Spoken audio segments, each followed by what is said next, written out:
Okay, we got it. Welcome. Really fun class tonight. So I know we have a lot of return class regulars. Thank you for joining us. It's so fun to see everybody. You took advantage of a few moments before we started to say hello. I know you did chat with each other. If you haven't joined us before, a couple of different ways that you can interact. I will put everybody on mute just to avoid any background noise, but certainly please feel free to take yourself off mute if you have a question. You can also utilize the chat box, which I think is my favorite function. So one of the best things about these classes, you may notice that we don't always really necessarily recommend wines for all of these classes. We don't do a guided tasting as a big part of these. And the reason for that is because one, we want you to actually take knowledge and then apply that for purchasing wine for yourself.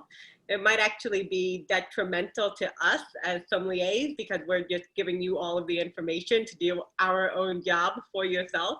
But that's one of the reasons too, is because we want people to feel comfortable signing up at the last minute and not feeling like they have to get particular wines. And also because we know so many of you join us from places like Florida, the Carolinas. We have a lot of people that come in from Oregon and even overseas. We don't want you to stress out about having to get exactly the right wine. So the reason I say all that is because I want you to use the chat box to share what you're drinking, what you were excited about finding from a volcanic wine region with the class. And this is such an interesting class today. I'm really excited about this. Do we have any geologists on the class tonight? I was gonna say, if we have any geologists, you can help be my chat support. But please just chat with each other. The class I think is really exciting tonight because it's sort of, in a way, almost a blanket topic. We're not necessarily covering a specific wine region. It's sort of a broad category of volcanic wines or wines coming from volcanic regions. And those regions can be very diverse. The grape varieties that are grown on them are diverse. The producers, the winemakers, the growers who grow these vines, who make these wines, who sit sometimes in the face of adversity on these volcanic mountainsides to create wine, also lend their own personality to what they're doing and what you're tasting and smelling within the glass. So use the chat, talk about that. And we'll talk about a lot of different fun things today. So I'll try to check the chat myself often in case anybody has any questions. I'm not a geologist, unfortunately, although I think like all things wine related, the more you dive into some of these topics, the more excited you get about them. And I kind of was what happened to me. And I was like starting to go down this rabbit hole of so many different cool things about agriculture with volcanoes. But we only have an hour. So we're going to talk a little bit about some of these regions. We'll talk about like volcanoes and soil because that's important and that's really fun, I think. And then we'll get into some individual regions. And don't think that just because we're not covering every volcanic wine growing region there is, that they're not important. We just try to make do with what we have within an hour. But if you have also been to these particular regions, I want to hear from you, or if you've been to any volcanic region, even if it's not necessarily one that's associated with wine production, because one of the most interesting things about volcanic regions is not just their production of wine, but their production of agriculture. And you know, for centuries, despite the odds of perhaps living on active volcanoes or at the sides of active volcanoes, civilizations have gravitated towards these for years because of the fertile soils that they provide, because of the rain shadows. So it's really quite important. So if you've been to places like, you know, Indonesia and Hawaii, places like that, the Andes Mountains, maybe where we might not be necessarily seeing a huge production of wine, but you want to talk about maybe the coffee, the plantains, the bananas, the tomatoes that you had from those areas, please do. So, okay, so what are we going to talk about today? Well, first off, you probably all know you should tag us. Corkbuzz Wine at Home has been a really fun tag that we've been using since, oh my gosh, for like 6 months now, you guys, if you can believe it. We've been doing online classes since the end of March, or since maybe the 3rd week in March. And here we are in September, and we're going to continue online classes through the end of the year as well. maybe before then we'll intersperse it with some in-person classes, but here in New York, we're still really not able to host anything indoors. So we will when we can, as always. So please let us know what you're drinking at home and tag us, Corkbuzz Wine at Home. So what will we discuss today? So a lot of interesting topics, and I have rocks, which is even funner. But we'll talk about, of course, the geological formations. We'll talk about the types of volcanoes. We'll talk about historic eruptions, and particularly the ones that are related to the wine growing region that we'll discuss today. We'll talk about some of the legends around these volcanoes. Of course, it's more or less considered that the city of Atlantis was built around the sinking of the island of Santorini, of course. We'll talk about this varied type of soil that come about. There's not a one-size-fits-all soil type for volcanic wine regions. And most volcanic wine regions are not entirely volcanic. You will find some areas, for example, Campania within Italy, because there's been so many eruptions there over centuries, over millennia. There are more or less almost completely covered in some sort of volcanic material. But most wine growing regions within the world are interspersed with different soil types. And we're gonna talk about like our main soil types and also our 3 main rock types today, which I think is really interesting. And then we'll talk about, of course, viticulture, agriculture, things other than grapes that grow on volcanic mountainsides, and a lot of other fun stuff that comes in between. Like, how do you make wine coming from these mountainsides? And what does it taste like?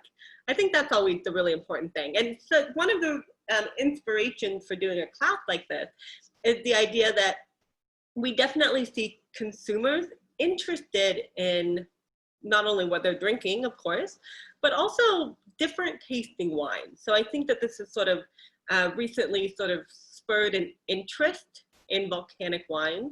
And I certainly don't think that, as I mentioned before, there's not really a one-size-fits-all sort of flavor or profile or grape variety for volcanic wine regions. But I do think that we can certainly talk about the quality of wine coming from these regions. And that's something that we'll definitely get into as well. But consumers, I think, are really interested in things that are tasting different, in new wine experiences, and then in learning about those experiences and why that particular wine might smell and taste the way that it does. So we talk about terroir, a sense of place. Of course, a volcano creates, aside from the importance of the soil that it creates, it changes the landscape itself. It changes the topography. And within that, it gives us a lot of different, what we would call aspects and orientation on the sides of these mountains. So that's what makes many of these different slopes, these different aspects, these different orientations, the relationship of where that patch of land is in elevation and also in relationship with the direction of sunshine coming to this particular area, what makes all these different spots so terroir specific for certain grape varieties or for other crops as well. Terroir involves the soil, the climate, the weather, the elevation of a place. Of course, this is important on volcanoes. Wine tells a story of a place and time. And I think this is really interesting in volcanic driven terroir, because oftentimes when a wine is telling the story of a place and time, there is terroir, but it is always a person who makes that wine. And something I think that's really interesting in these volcanic wine regions is that many of these winemakers really look to tradition, and they look to make the wines in the same style with the same techniques that were learned from their ancestors. So I think that's really interesting in upholding this tradition. When we taste terroir-driven wines, of course, there's sort of a romance that comes from matching a particular aroma, flavor, or structure of a wine to a very site-specific area that it was grown. In many places, this can be economical. We're growing the grapes that we can in the soil that we can, but then again, also we're talking about a very kind of a technical sense of what we might get based in these volcanic regions. So let's look at some of the world volcanoes. We'll start not necessarily focused on wine regions, but focus a little bit more on volcanology, the study of volcanoes, and also geology, of course, the study of rock, soil, all that fun stuff. And if anybody, like I said, if anybody here is a geologist and you want to ever like, if I say something that you're like, I don't know, maybe she didn't explain that quite right, just feel free to interrupt me or put it into the chat. I would love to make sure that everybody gets the right information here. So you can see on the left-hand side, we have the volcanoes of the world. And you can certainly see that these volcanoes are everywhere, many places, not everywhere, I guess, because the whole map's not red. But they're certainly concentrated in particular areas. So you certainly see this kind of fault line that runs down the North American coast. Up here through Alaska, you can certainly see we're running down here where the Andes Mountains are, through Central America. Oops, sorry, got too excited, went to the next slide. You can see some of these island volcanoes, of course, and then some of these are not actually islands, they're volcanoes that are located on the ocean floor. These are typically called sort of referred to as rift volcanoes, where rather than coming through a dome, actually during the movement of the plates of the earth, they're moving apart from each other. And as the earth sort of tears apart, this molten magma that's beneath the surface of the earth flows out. Now, eventually, as this happens over and over, as the plates or this rift becomes larger, this might come up to the surface of the sea and create a mountain, or an island, which happens in many cases. So we can see a lot of these areas. Now, I would certainly say if you're looking at the wine producing areas in relation to this volcanic map, it's a pretty small area. We're not talking about a really large part of the world that coincide with volcanic terroir that produces wine. So we are thinking about South America, right? Over here, we think about the Andes, we think about Chile, Argentina, Uruguay. Of course, we're talking about the western coast of North America, California, Northern California, not Southern California, Oregon and Washington all had heavy volcanic activity. And then if we move over here to Europe, of course, we can see Italy here. We see the Canary Islands. You can see this like idea that Italy is just like covered in what have been volcanoes or are currently volcanoes. So really important, the Apennine Mountains and all the volcanoes that are located there. And then of course we think about Australia, but we have a very, very small part over here. And then New Zealand also has some important volcanic activity on the northern area as well. So it's a pretty small band of area that's suitable for viticulture that coincides with volcanic activity. So we'll keep that in mind as well. Over here you can see the different plates that shift on the earth. Now these plates create a lot of seismic and volcanic activity. Now the plates, we sit on about 8 to 10 plates. They're not stationary, they are constantly but very slowly moving.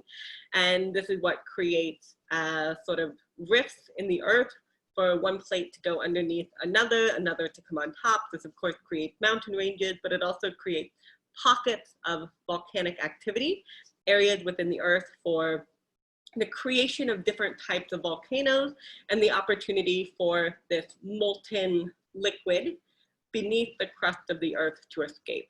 And volcanism essentially is sort of the earth's way of cooling itself off, releasing steam and this hot rock, if you will. So you can certainly see that all of these plates are sort of moving together and against each other. The Eurasian plate, this is a very different, like a map of what would have been Pangea at one time. But I heard a really geologist named Brianna Quigley, and she said that, and I didn't realize this, maybe I heard it before as a kid, but I forgot it, that Pangea was not the only, or not the only supercontinent. So the plates move apart and back together. Eventually the plates will come back together again, and then we'll move apart again, creating these kind of super land masses.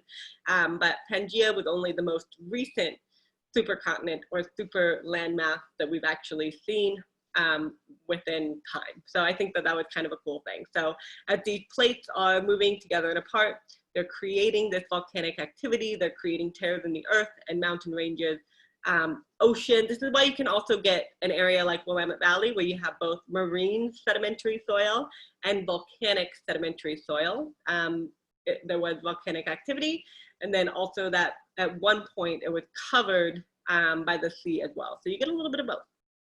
Some fun stuff. How are we doing so far? Any questions? Check the chat really fast. Okay, great. We're drinking some, okay, cool. You guys are drinking great wines. Eneroso, fantastic. Vermejos, I love this. Okay, perfect. Yes, Mark, definitely. I'll send you, if you want the video, you can always ask for it. And also I can certainly send the slides afterwards. That's not a problem at all. So let's just talk about some of the different volcanoes, and then we'll really get into some of the wine regions as well. So we have sort of 3 or 4 main types of volcanoes that we'll discuss. The first one we'll talk about is a stratovolcano.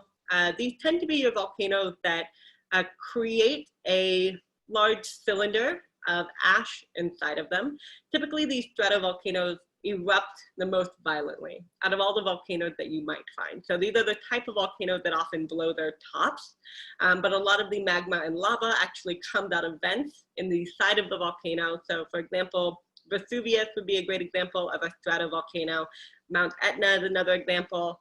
In this photo here, you can see Mount St. Helens, which erupted in May of 1980. Well, a little bit in 08 too, but 1980. And you can see that these flat tops are created by the mountaintops that are blowing at top. So these tend to be the most violent types of eruptions. And the ones that we most have to look out for, they create these really giant plumes of ash that can blanket the countryside. Aside from the lava, which might not necessarily spray as far, it's really these plumes of ash and debris and material that can be really dangerous.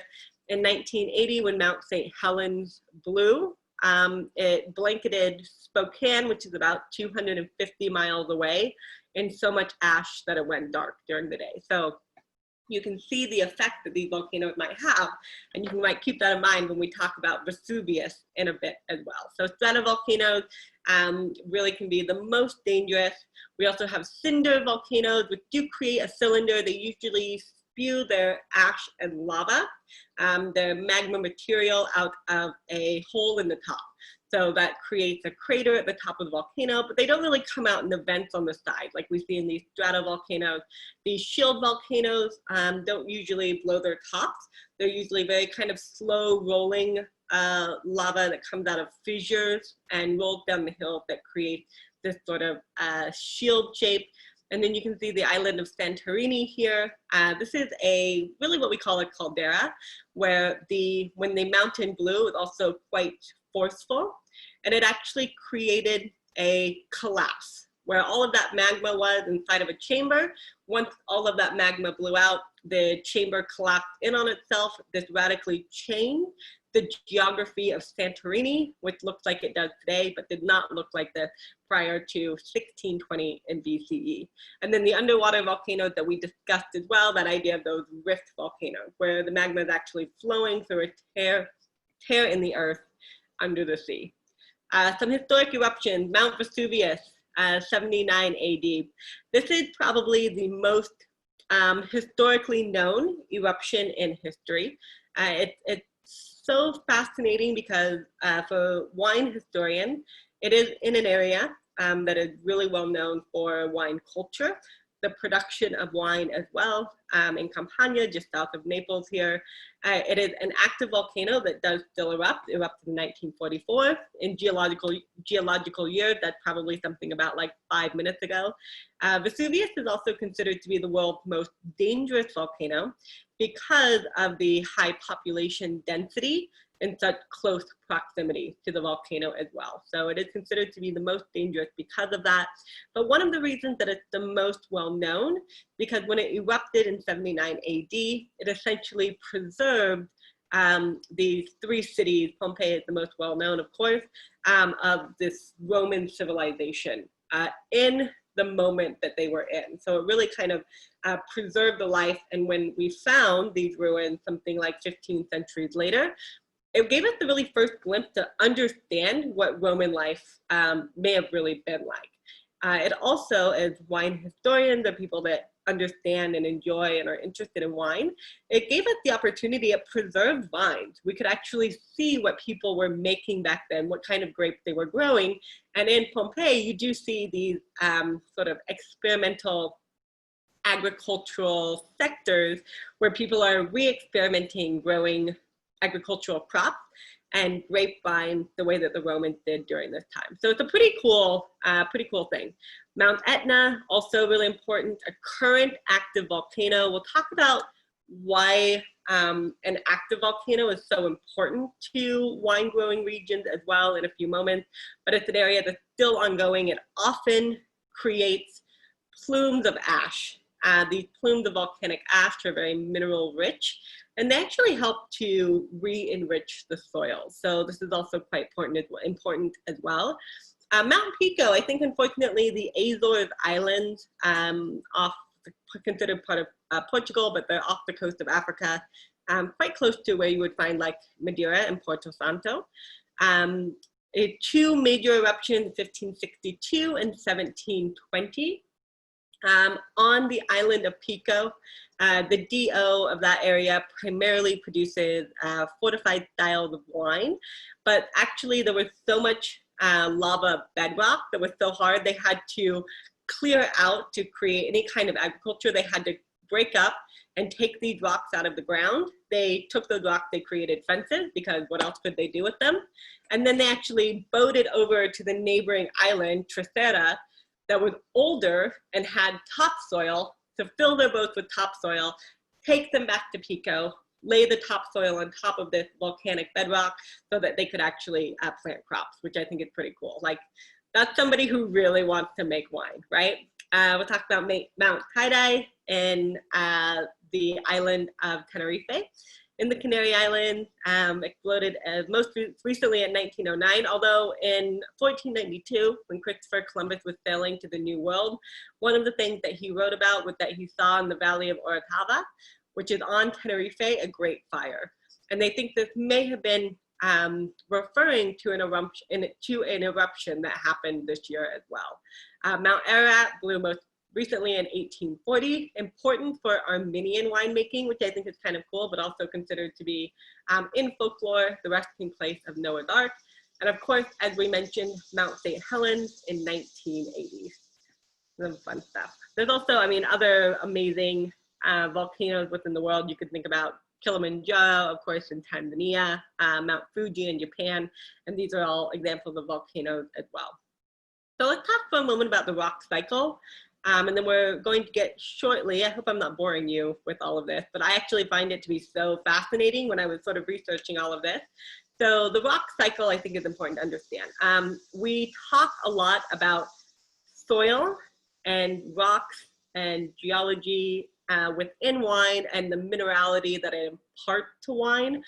I don't think we always, and I have been guilty of this myself, always really understand what it's supposed to be attributing to a specific wine style or necessarily to the production of healthy vines. So that's what's most important. When we're talking about these volcanic soils, we're really producing healthy vines because they are mineral rich. So let's just talk about the life cycle of rocks, or the rock cycle as we like to try it. So we have some sort of a lava flow. An igneous rock is a family. There are three main types of rock. We have igneous, sedimentary, and metamorphic. So igneous rocks are your rocks that are really primarily made from lava. This lava is part of this magma, this kind of molten core of the earth that's rising to the surface. Now, igneous rock can form under the surface of the earth where it doesn't actually come to the surface. So because of that, maybe it moves into a chamber that's not part of touching the rest of the magma of the earth. So it will cool very slowly over time. Igneous rock that cools under the earth eventually becomes what we know as granite. So the granite, feldspar, things of that nature. Igneous rock that cools above the earth, magma that cools above the earth becomes igneous rock, and it cools much faster because it's in contact with the air much quicker.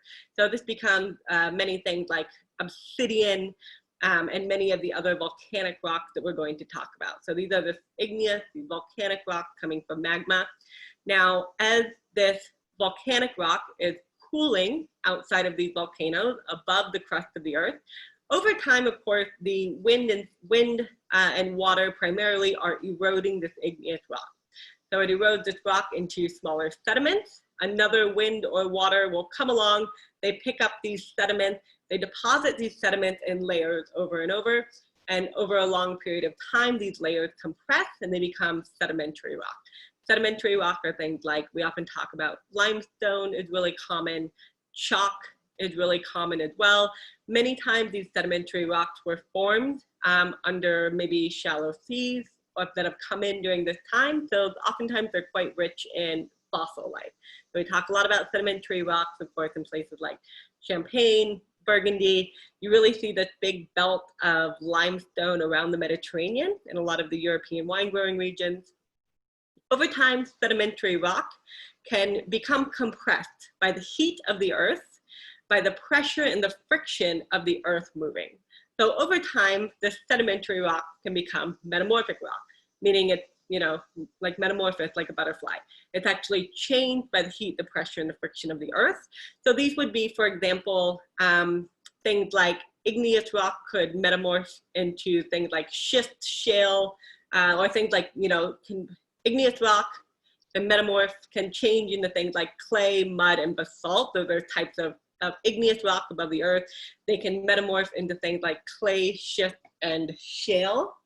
I have some shale here coming from the Jura, where you can see it's become compressed, but this is a volcanic style of rock. Eventually, that rock can also become in contact with the magma in the earth again, and the whole cycle starts over. Cool stuff, right? Are you guys excited about this as I am? All right, and this is going to be the last of like the really crazy in-depth stuff. So we'll talk about basalt, pumice, are both extrusive styles of volcanic rock. So you have pumice here, something like this. This came from Iceland, so it's not from a wine growing region, but pumice is very porous, so it can be really great for a wine growing region. And in many places like Santorini, you have a very worn pumice like ash. So it's really important, we'll talk about that there. Of course, we have granite, which is intrusive. This is an example of feldspar granite, both intrusive and extrusive. Rhyolite has a high proportion of silica. In the areas of silicone, in the areas where you see a lot of these stratovolcanoes that have violent eruptions, you also see quite a bit of rhyolite. Because that magma before had a higher proportion of the silicone, it was a much thicker magma, almost like if you take, you thicken a stock or something like that with cornstarch or something, right? So this rhyolite creates a thicker magma. It needs more pressure to actually explode the top of the volcano. That's why these volcanic explosions can be so much larger in some of these areas. The scoria, this is very similar to like the lapilli that you see within the island of Lanzarote, which is a sort of dark, very small grain, like pebble-sized, sort of darker ash, pumice-y ash that you see here. Obsidian, of course, and then the andesite or cinder, which is really important. Andesite you see primarily in the Andes. And then this andesite extrusive soil is really important. This is usually mineral-rich volcanic ash that becomes mixed with organic matter. So andesite is where you see a lot of your really important sort of farming things like bananas, tomatoes, a lot of fruits and vegetables that prefer a much richer style of soil. All right, I think this is fun. So minerality, what is it and how do we taste it? Who would describe their wine that they're drinking today as mineral? Show of hands. But how do we taste it? What do we call this? Now, minerality is something that is often sort of argued about in wine circles and also between wine people and maybe geologists. We sometimes describe it as sort of a chalk, a saltiness, a gravelly or wet rock characteristic. But what really is minerality and why is it important within volcanic soil? So volcanic soils, as we mentioned before, there's a lot of minerals, kind of mineral rich magma. As this rock, this igneous rock cools upon the surface of the earth, it creates these crystals as it cools. And these are sort of mineral rich crystals. There's a lot of things that come out of these mineral rich crystals, but the most important are potassium, iron, magnesium.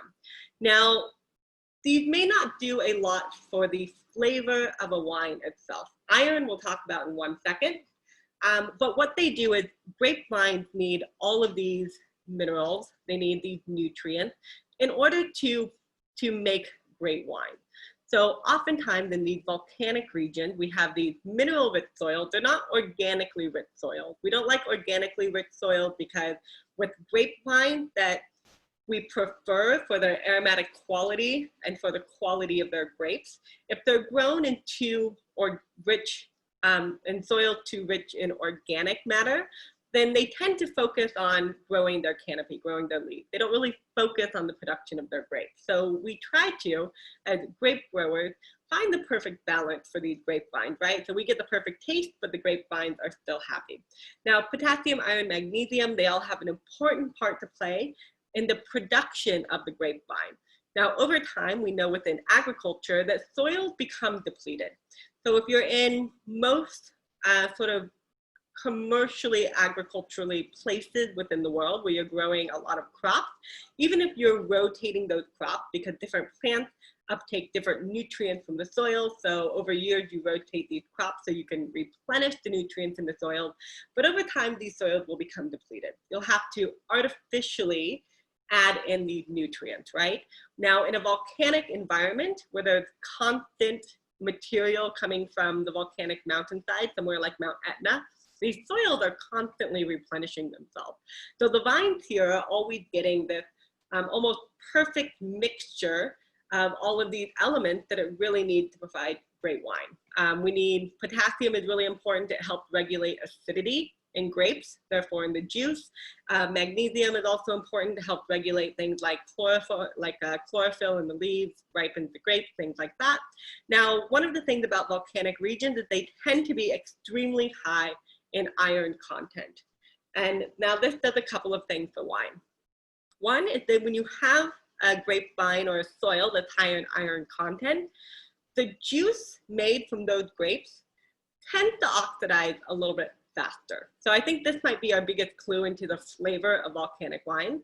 Because it tends to oxidize a little bit faster, and not in a bad way, it tends to lose some of that sort of fruit forwardness you might get out of grape varieties in regions that don't have a lot of iron.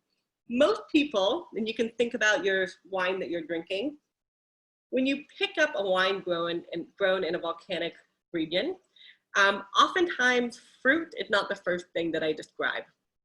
Usually you're describing this sort of mineral character. Maybe there's salt, maybe there's wet rock, sometimes a little bit of fruit, but that iron can actually oxidize the fruit in the wine. And this is what oftentimes makes these volcanic wines more savory on both the nose and the palate, which I think is pretty cool. We have to think carefully about vine training within these regions. We'll talk about sort of these Pulara or Stefani that we see growing in places like Greece. We can grow the vines very close to the soil here in certain areas. I think this is in Colares, which is really important, the island of Lanzarote, but we'll get to all of these areas. We rarely need to irrigate. We don't like to irrigate vines. This causes the roots of the vine to become superficial.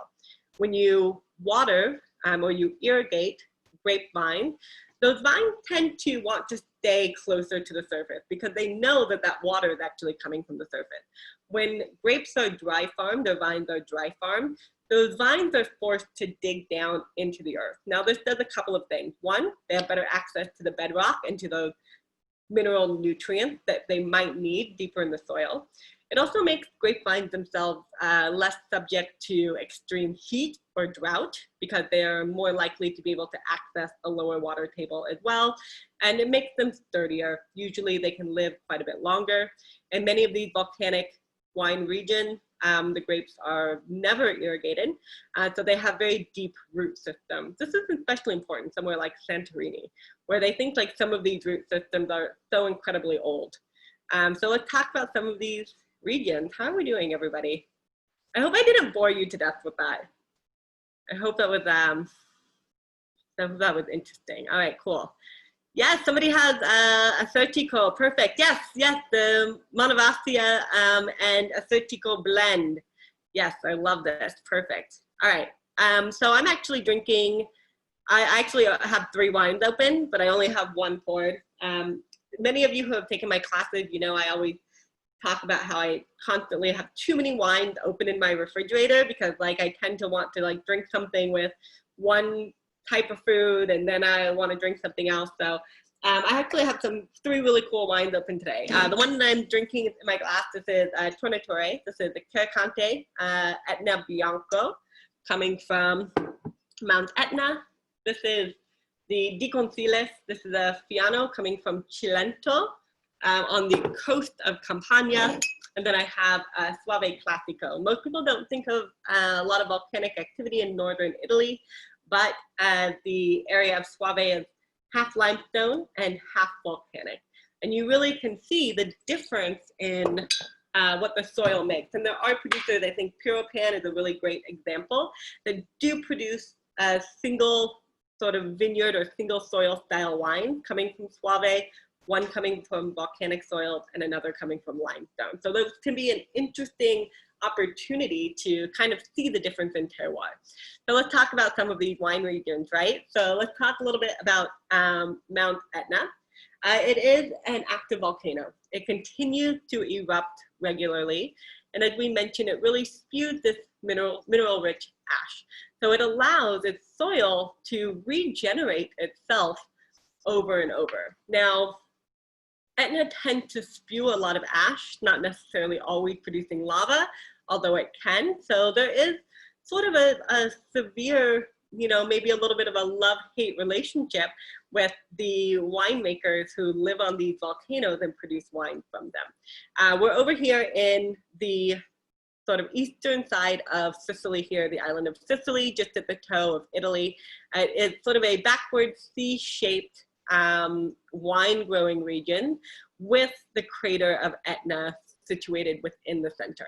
So we can see that the reason that we are growing vines to make wine on this side is because we're on the leeward side of the mountain. So another thing that volcanoes do is they do help regulate the climate and the temperature in many of these wine growing regions, which we know is really important as well. So on the sort of rain forward side, on the other side of the mountain, you'll see crops that need quite a bit more water.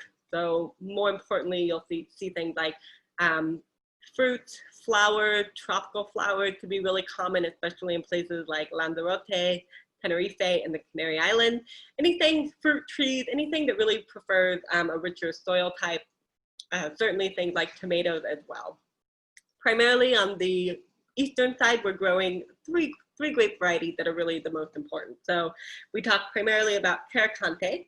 The main white grape variety has an incredible amount of ageability to it. I think it's unfortunate we oftentimes drink these sort of volcanic wines quite young, but there's a lot of sulfur in volcanic soil. Sulfur is a preservative in wine. It is something that happens naturally with all wine. And then certainly also it's added, the natural element is added artificially by winemakers to help preserve the wine further as well. So this is Caricante. Producers like Benanti, who were some of the first to really get serious about the native grape varieties in the sort of new millennia on the island of Sicily and especially on Etna, they really say that Caricante have the ability to age for 20 or more years. They say it really takes on this beautiful sort of Riesling-esque characteristic to it, almost a little honeyed with age. It doesn't have that residual sweetness that you often get within Riesling, but a little bit of that petrol character can certainly develop with it as well. In fact, they make their top white bottling known as Pietra Marina to really celebrate this fact. So you can certainly buy these wines and age them yourself. It's really hard to find the wines aged already. In many of these places, the winemakers don't have large cellars on the slopes of these volcanoes, so the wines are sold pretty briefly. So it becomes sort of our mission and maybe our own prerogative to age these wines ourselves. Now, most of the vines are also planted at high elevations on Mount Etna. I think it's really interesting too, as we're looking at sort of the concept of global warming within the world and especially within these wine growing regions. Consider that probably within the next, by like 2050, so the next 30 years, we'll probably see an increase of about 3.6 degrees Fahrenheit. Now, in order for the crops that are grown on these mountainsides, on these volcanoes, to stay at the same temperature that they're currently being grown at, they'll probably have to move up in elevation to temper that heat rise about 1,000 feet. So how much further can we really go up the mountainside before we really become concerned about lava flows and ash, especially on these active volcanoes? Who knows? Remains to be seen. 30 years in coming. Santorini, I know some of you are drinking the Sigalas, the Acertico and Manavastia blend. Santorini is such a fascinating place. If you have visited, I want to hear about it because I have not had the opportunity to go yet. But we talked about this cataclysmic eruption that happened in 1620 BCE.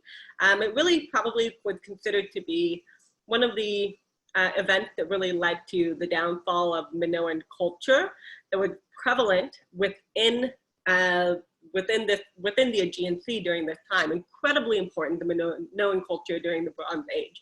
Not only did they inhabit the island of Santorini, but also the island of Crete and neighboring islands.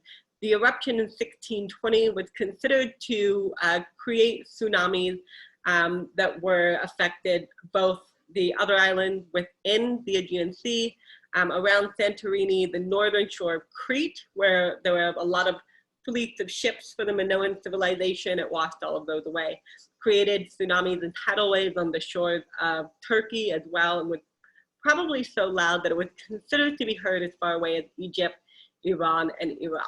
So really changed the landscape of Santorini. Santorini was abandoned after this for several centuries.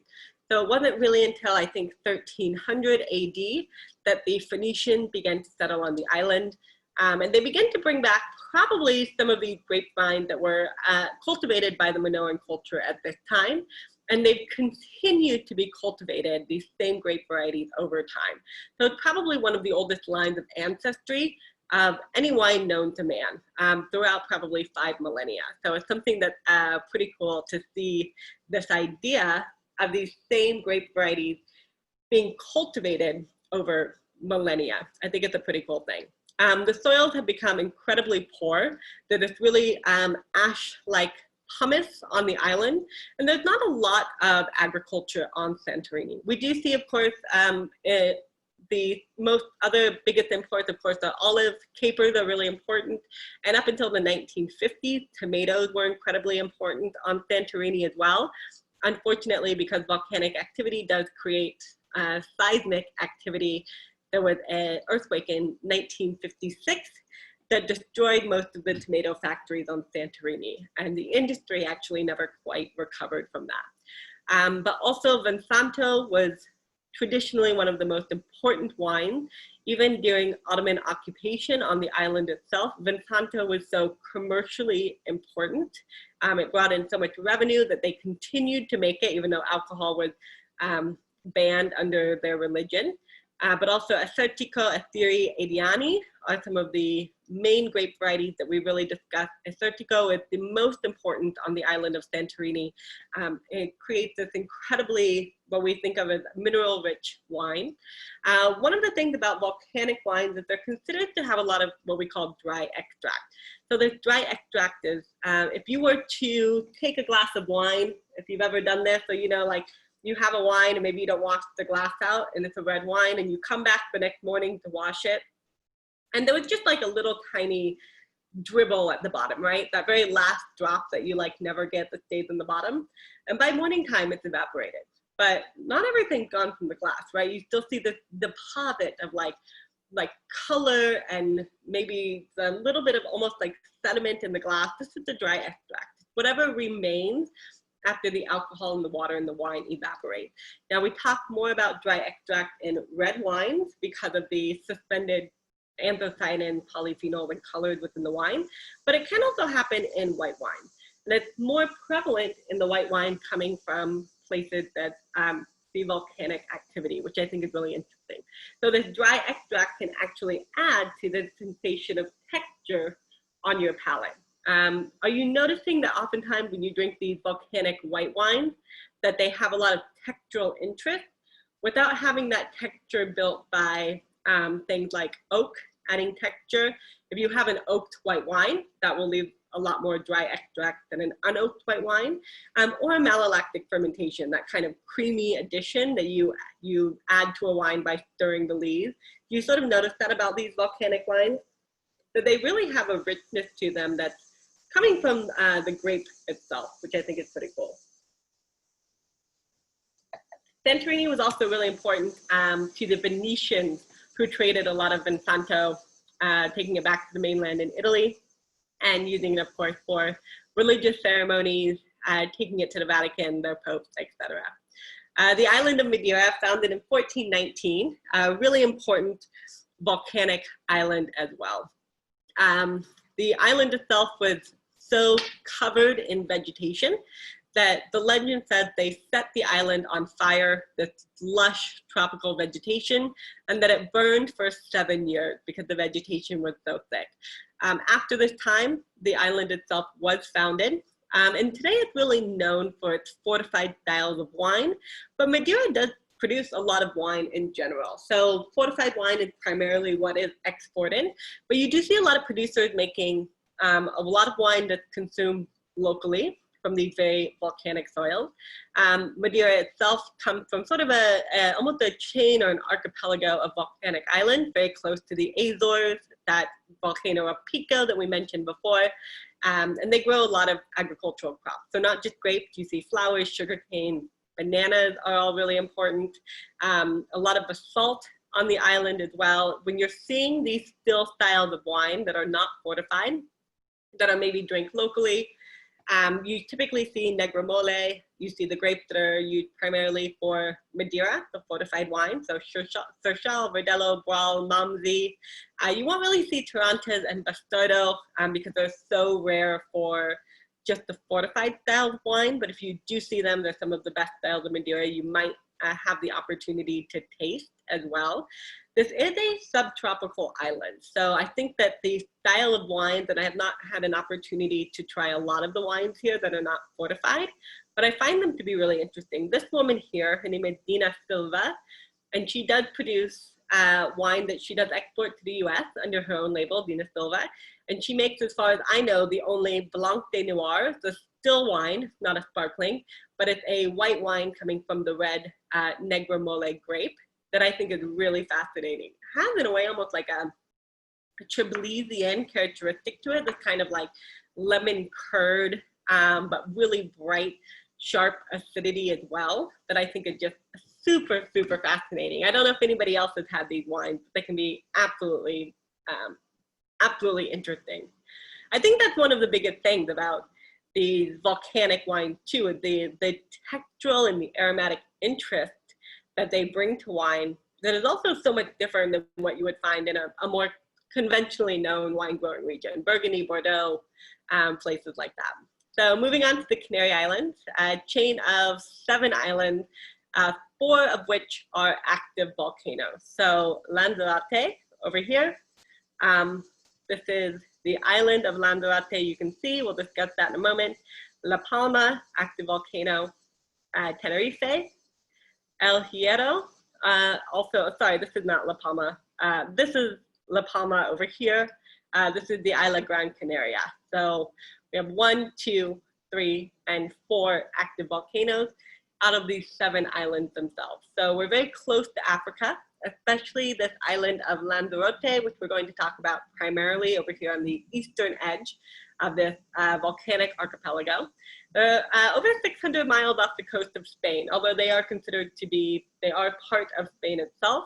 So they do follow the DO appellation system that they use within Spain as well. We see a lot of this sort of hot, dry wind, this calima, part of a Saharan sandstorm, that actually blows over the Atlantic and hits the island of Lanzarote.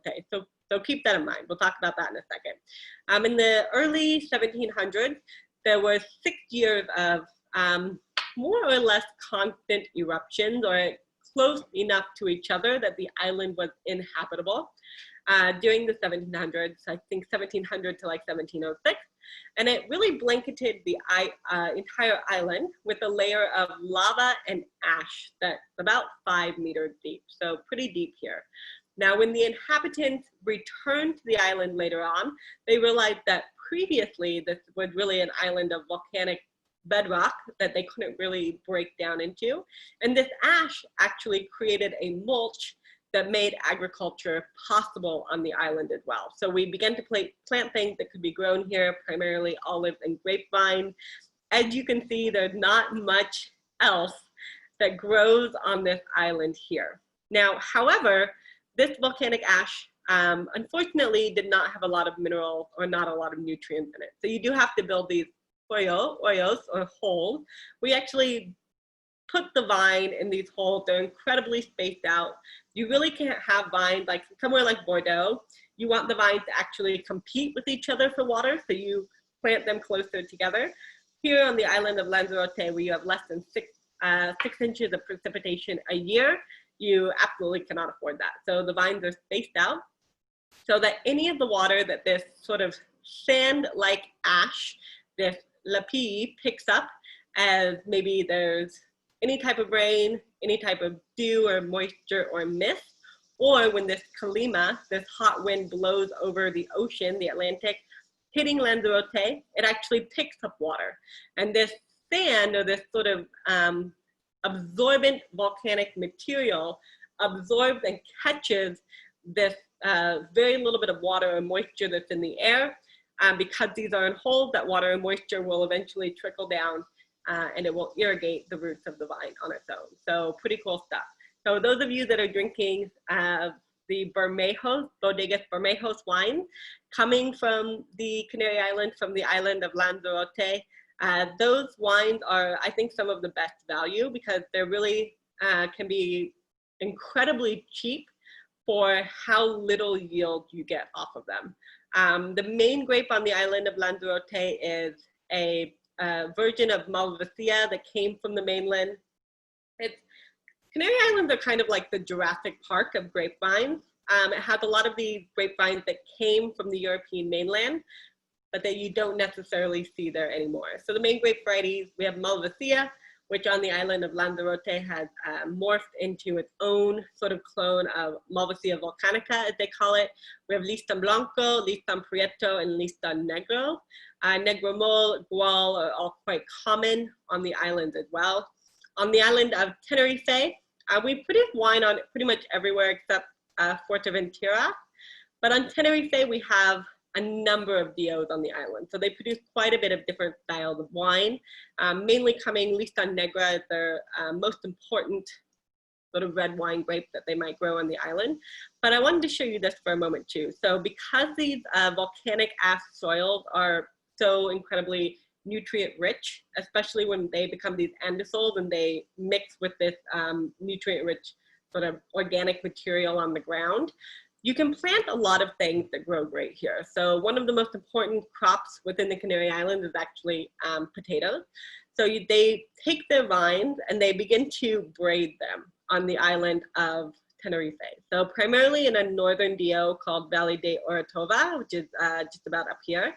But they braid these vines so that they can actually pick the vine up and move it and access these crops that they've actually planted underneath. So you can see how old these vines are, being able to be braided over, I mean almost like 100 years. You look at this thing, it's so crazy, right?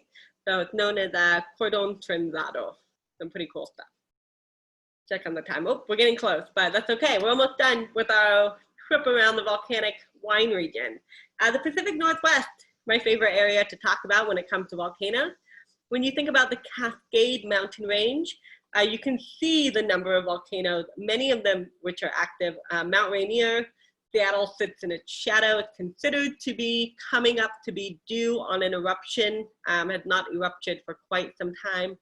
Mount Adams, Mount St. Helens, major eruption in 1980, smaller one in 2008. Mount Hood is still an active volcano. Mount Jefferson, Three Sisters, and all the way down. So some really important geological volcanic activity here in the Pacific Northwest. In Washington, the soils, volcanic soils are not quite as important as you might find in somewhere like Oregon. That's because a lot of the grape growing within Washington really sits at extremely high elevation. You're farming more or less in a desert here. So you really don't want to be on the valley floor within Washington state, as it gets very hot and then also very cold. So you have a lot of frost issues in the cold times of the year, and you have a lot of heat issues in the warm times of the year. So because of that, there's a lot of different elevations, a lot of basalt, a lot of volcanic activity that happened within Washington state that created a lot of what we call anticlines and synclines. So a lot of these vines are actually planted further up, away from some of these volcanic soils, but they're also quite important in certain AVAs, especially places like Walla Walla. But we talk a lot about the volcanic soils coming from Oregon and the Willamette Valley. So a couple of AVAs that are known primarily for their kind of basalt clay soils. This is a red basalt that's been colored by iron within the area as well. I have a little bit. This is Nikaya here coming from the Brooks Vineyard. And you can see too, I mean, you can break it off. It's breakable and friable, but over time, this would metamorph into something like shale. It could be pretty cool there. And these soils are really considered to create what we consider to be the best style of Pinot Noir coming out of Oregon. So they can be these, add a lot of fragrance to the wines themselves. They help the grape retain a lot of acidity, which translates into the characteristics of the wine as well. And these wines coming from Willamette Valley really have incredible aging potential. I've had some Pinot Noirs coming from Willamette going back into the 70s, and they really are still quite wonderful. If you go to Oregon, you go to the Willamette Valley. If you swing by the tasting room of Irie Vineyard within McMinnville, they oftentimes will have maybe some wines open from the 90s or so that you can taste, and it's a really cool experience. So I really highly recommend that. But these soils, of course, are very well drained as well. In the summer, we don't really see a lot of moisture in Willamette Valley. Most of that moisture actually falls in the winter season. So we have a pretty dry growing season, but if we do have rainfall in the summer or during harvest, it's really important to have some of these well-drained soils as well. I think it's pretty fun. Okay, Mount Vesuvius. So back to Italy. We can't leave without talking about Vesuvius. So we talked a little bit about the folklore as well. I hope those of you who have been to Naples, who have been to Pompeii, maybe talked a little bit in the chat about your experiences, because I'm sure people would love to hear about that as well. So of course, we know we're near Naples. The last explosion, major explosion, was in 1944. But many of the wine growing regions within Campania, which is this area here, just sort of, so here we have Mount Vesuvius down here. So you can see how this area of Naples, or maybe it's, I guess I should have looked on a map to see exactly where it is, but it's a little bit south of Naples. So you can see this major wine growing region of Campania, and most of the soils within Campania are really affected by this volcano, by sitting in the shadow of this volcano. But not only is it well known for vines, but it's also really well known for the San Marzano tomatoes that most of us will find in the grocery store. The plum tomato, it tends to be really sweet and fleshy with little seeds, so it can be really fantastic for baking. But these tomatoes grow fantastically in these really mineral-rich soils. One of the things I think is so fantastic about the region of Campania is that they really have a focus on their indigenous grape varieties within the area. Because of how preserved many of these ruins were around Vesuvius, not just Pompeii, they were really able to go back and look at the DNA of these grapevines that were being grown. And they know that things like Fiano Falangina, Coda di Volpe, Greco Alianico, and Piede Rosso are some of the grape varieties that the Romans were actually cultivating back in these times. So these are very traditional grape varieties to this particular region. They're incredibly well suited to the soils.